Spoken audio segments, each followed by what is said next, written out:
Swedish American Line was a passenger and cargo shipping line. It was founded in December 1914 under the name Rederiaktiebolaget Sverige-Nordamerika, beginning ocean liner service from Gothenburg to New York in 1915. In 1925 the company changed its name to Svenska Amerika Linien, Swedish American Line. The Swedish American Line was amongst the first companies to build liners with provisions for off-season cruising, as well as the first company to build a diesel-engine transatlantic liner. Increased operational costs forced the company to abandon passenger traffic in 1975, but cargo operations continued until the 1980s. History. Rederiaktiebolaget Sverige-Nordamerika was born from the idea of Wilhelm R. Lundgren, the owner of Rederiaktiebolaget Transatlantic, with the purpose of offering ocean liner service from Sweden to North America. Both Norway and Denmark already operated their own transatlantic liners, and the establishing of a Swedish company for the trade was a matter of national pride. Lundgren died in September 1914, but his successor Gunnar Carlson managed to attract the attention of Dan Brostrom of the Brostrom concern, and on the 4th of December 1914 the new Rederiaktiebolaget Sverige-Nordamerika was founded in Gothenburg. The Brostrom concern had already operated freighters across the North Atlantic since 1911 under the name of Swedish American Mexico Line. Originally the new company had planned to commission two purpose-built 18,000-ton ships, but this plan was never realized. Instead, in September 1915 the company acquired the 1900-built Holland America Line vessel SS Potsdam, which was renamed SS Stockholm. On the 11th of December 1915, in the midst of World War I, the Stockholm left on her first crossing from Gothenburg to New York. En route she was stopped by a British naval vessel and forced to make a stop at Kirkwall, where all mail on board was confiscated. In the end, the Stockholm's first transatlantic crossing took no less than 15.5 days. Initially the new company concentrated on immigrant trade, with substantial provision made for passengers traveling in steerage. Despite the difficulties caused by the war, the Stockholm continued transatlantic services until 1917, when Germany's unrestricted submarine warfare forced her to be laid up in Gothenburg until June 1918, when she resumed service. In February 1920 Sverige-Nordamerika acquired a second ship, the former Allen Line vessel SS Virginian, from Canadian Pacific Steamships. The ship had most recently been used as a troop ship by the British Admiralty. She was renamed SS Drottningholm and entered service for her new owners on the 30th of May 1920. In 1922–1923 the Drottningholm was refurbished, re-engined and her superstructure enlarged. As a partial replacement, the 1902-built SS Noordam was chartered from Holland America Line as SS Kungsholm from the 27th of February 1923 until the 18th of December 1924. In April 1924 the company acquired SS Borgen, a small coastal steamer that became the first in a series of feeder ships used to transport passengers from ports around the Baltic Sea to Gothenburg. In March 1923 Sverige-Nordamerika placed an order for the first new building, the first MS Gripsham, with Armstrong Whitworth and Amp Co. in Newcastle upon Tyne. She was the first diesel-engined liner to be built for the transatlantic service. The Gripsham was launched and christened on the 26th of November 1924, and delivered on the 7th of November 1925. On the same date her owners officially changed their name to Svenska Amerika Linien, Swedish American Line, and on the 21st of November the Gripsham set out on her maiden voyage from Gothenburg to New York. Encouraged by the success of the Gripsholm, Sal placed an order for a ship of similar but larger design with the Bloemen Amp Voss shipyard in Hamburg on 28 October 1926. In 1927 the company decided to enter the cruise market, offering various cruises during the Northern Hemisphere winter season.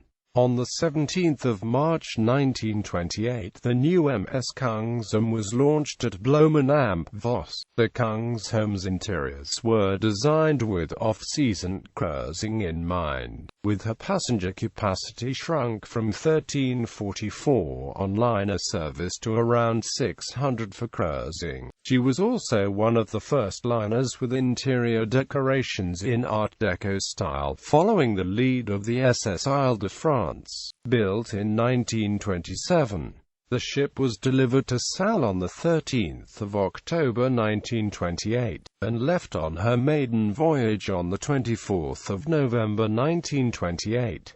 Coinciding with the delivery of the new ship, the first SS Stockholm was sold to Norwegian interests for conversion to a whale factory ship, SS Solglim. With the Gripsholm and Kungsholm, the Sal gained popularity with West European and American passengers, both in liner and cruise service. In May 1929 the United States and Canada imposed extensive restrictions on immigration. At some point after the delivery of the Kungsholm, Sal decided to abandon the traditional black hull color and their entire fleet was repainted with white hulls. The Swedish American Line continued operations with the Drottningholm, Gripsholm and Kungsholm throughout the 1930s. In November 1936 the company placed an order for a new ship, MS Stockholm, with Cantieri Reuniti dell'Adriatico, Monfalcone, Italy. The planned delivery date for the ship was in March 1939, but she was destroyed by a fire during the final stages of construction on 19 December 1938. Construction of a second ship based on the same design, also named MS Stockholm, began soon after the destruction of the original. Due to World War II breaking out in Europe, the Kungsholm made her last transatlantic crossing in October 1939, after which she was used for cruising around the West Indies until 1941. Also due to the war the Gripsholm and Drottningholm were taken out of service and are laid up on 24 November 1939 and March 1940, respectively. Meanwhile, the construction work continued on the third Stockholm in Italy, and she was launched on 10 March 1940. In October 1941 the ship was ready for delivery, but due to the war Sal had no service to place her on. As a result, the ship was sold to the Italian government on 3 November 1941 and converted to the troopship MS Sarbaudia. The Sarbaudia eventually sunk outside Trieste on 6 July 1944. Had the Stockholm ever entered service for Sal, she would have been the largest ship ever operated by the company. In December 1941 the U.S. government confiscated the Kungsholm while she was in New York. After negotiations with the Swedish American Line, the company agreed to sell the ship to the Warshipping Administration for $6 million, which renamed the ship John Ericsson for operation under WSA contract by United States Lines, with allocation first to the State Department and then in January 1942 to Army Troop Transportation until 1945 when she was laid up. The Drottningholm meanwhile was chartered by the U.S. government 4 March 1942 for use as a repatriation vessel, to exchange official personnel between the United States and the Axis powers. As Sweden was a neutral country during the war, the Swedish-flagged ship could be used to transport passengers between the warring nations. Under the command of Sea Captain John Nordlander, the Drottningholm made to exchange trips for the U.S. government, after which she was chartered for similar use by the British government. In June 1942 the Gripsholm was also chartered to the U.S. government for the same use as the Drottningholm. For this purpose the Gripsholm was managed by the American export lines but kept her original Swedish crew and flag. Unlike the Drottningholm, the Gripsholm was chartered to the U.S. government until 1946.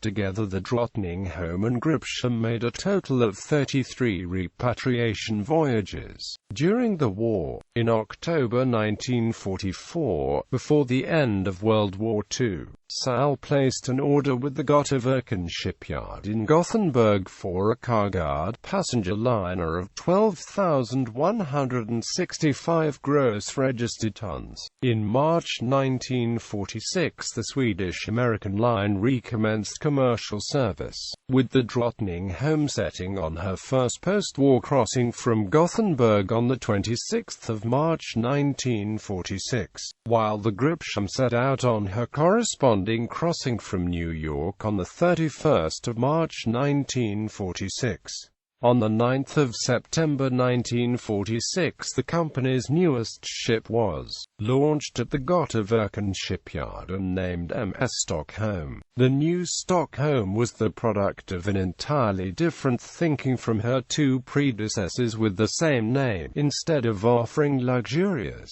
surroundings, the new ship was to offer cheap transportation for the masses with austere interiors, despite the protests from the company's chief executive and stateside officers. During the same year the Swedish American Line founded Home Lines together with Kosellege Lines and the Greek businessman Eugen Eugenides. Additionally, the operations of Swedish American Mexico Line were merged into those of the Swedish American Line in 1946, bringing 5 cargo-carrying ships to the fleet of Sal. On the 18th of July 1947 Swedish American Line bought back the US John Ericsson from the U.S. Navy, and restored her to her original name. The ship sailed to the Ansaldo shipyard in Genoa, where she was rebuilt for service with Home Lines under the name MS Italia. On the 7th of February 1948 the new Stockholm was delivered to Sal. She set out on her maiden voyage from Gothenburg to New York on the 21st of February 1948. When the Stockholm entered service, the Drottningholm was transferred to South Atlantic Lines and renamed SS Brazil for traffic with Home Lines. Between the 18th of December 1949 and the 14th of February 1950 the Gripsholm was rebuilt at Holzwerke, Kiel with amongst others new funnels, a new bow and modern navigational equipment. In March 1950 the company placed an order for a new combined cruise ship ocean liner with De Schelde shipyard at Vlissingen, Netherlands. On the 18th of January 1951 the Swedish American Line recommenced cruise service for the first time since 1941, when the Stockholm embarked on a cruise to the West Indies. 1952 to 1962 the new ship under construction at De Schelde was launched on the 18th of October 1952 and named MS Kungsholm, becoming the third Sal ship to bear the name. The new Kungsholm was delivered on the 30th of September 1953, and set out on her maiden voyage from Gothenburg on the 24th of November 1953.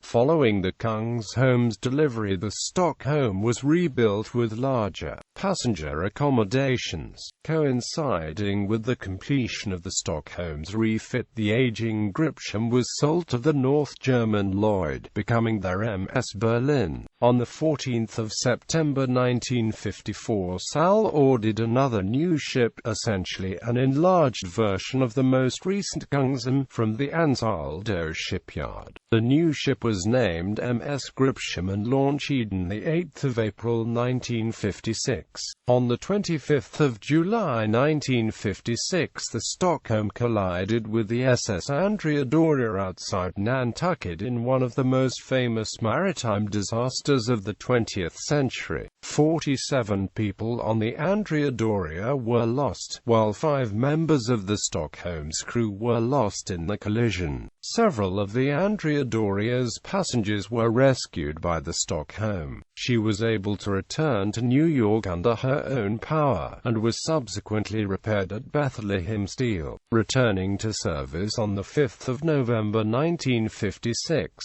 On 14 May 1957, the new Gripsholm started on her maiden voyage from Gothenburg to New York. For the next 3 years the company operated with 3 ships. In May 1959 the Stockholm was sold to VEB Deutsche Reederei, East Germany, with a delivery date on 3 January 1960, becoming their MS Volkerfreundschaft. 1963 to 1975. On 23 August 1963, the Swedish American Line ordered another new ship, this time from John Brown and Company, Clydebank. The new ship, named MS Kungsholm, was launched on 14 April 1964.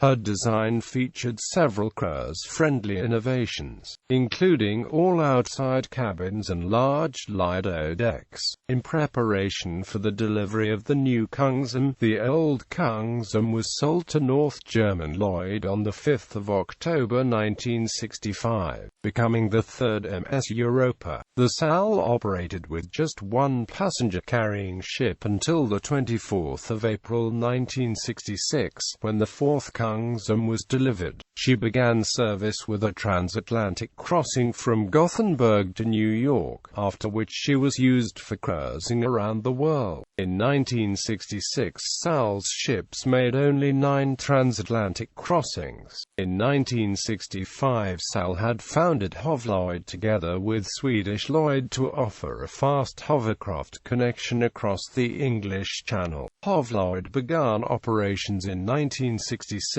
with 2 hovercraft, Swift and Shore. Another joint operation was formed in the mid-60s when SAL, Rederiaktiebolaget Transatlantic and Wallenius Rederiaktiebolaget founded Atlantic Container Line as a joint marketing entity for transatlantic freight operations. Sometime later the decision was made to establish a new company, Swedish Atlantic Line, for Swedish American Line's freight operations. In the early 70s another joint company, Atlantic Gulf Services, was founded, this time in collaboration with Finn Lines. In 1970 SAL's passenger ships made only 3 transatlantic crossings, and from 1971 onwards the only crossings made were repositioning cruises. In June 1972 the Swedish American Line purchased the expedition cruise ship MS Line.The Explorer via the Panama-based subsidiary United Cruising Co. Unlike other SAL passenger vessels, the Line.The Explorer was registered in Panama, not Sweden. Increased operational costs of Swedish-flagged ships forced the company to start negotiations with Swedish trade unions for reflagging the Gripsholm and Kungsholm. The negotiations failed, however, and the 22nd of March 1975 the company decided to abandon passenger traffic despite protests from the company's United States offices, according to whom the ships would have continued to be highly profitable even under the Swedish flag. The Gripsholm and Kungsholm were taken out of service and laid up in August 1975. The Kungsholm was sold to Flagship Cruises in October of the same year for only 65 million Swedish krona, a half of what SAL had paid for her 9 years earlier. Flagship maintained her under the name Kungsholm for cruising under Liberian flag. The Gripsholm found a buyer in November when she was sold to Karageorgis Lines, Greece, becoming their MS Navarino. The Line.The Explorer, however, stayed under SAL's ownership. At the end of 1975, SAL withdrew from Atlantic Gulf services. 1975 onwards, SAL continued freight operations, maintained the share in Hovloyd and ownership of the Lindblad Explorer until the early 1980s. The Lindblad Explorer was sold to Lindblad Swire-Cruisers in 1980, and soon afterwards SAL withdrew from Hovloyd. Apparently the last ship owned by the company was sold in 1986. In 1984 the company was bought by competing ship owner Rederiaktiebolaget Transatlantic, which in turn was bought by transportation company Bilspedition AB in 1988. The last vestiges of SAL disappeared in 1990, when Bilspedition closed down its shipping department. Ships lists sourced from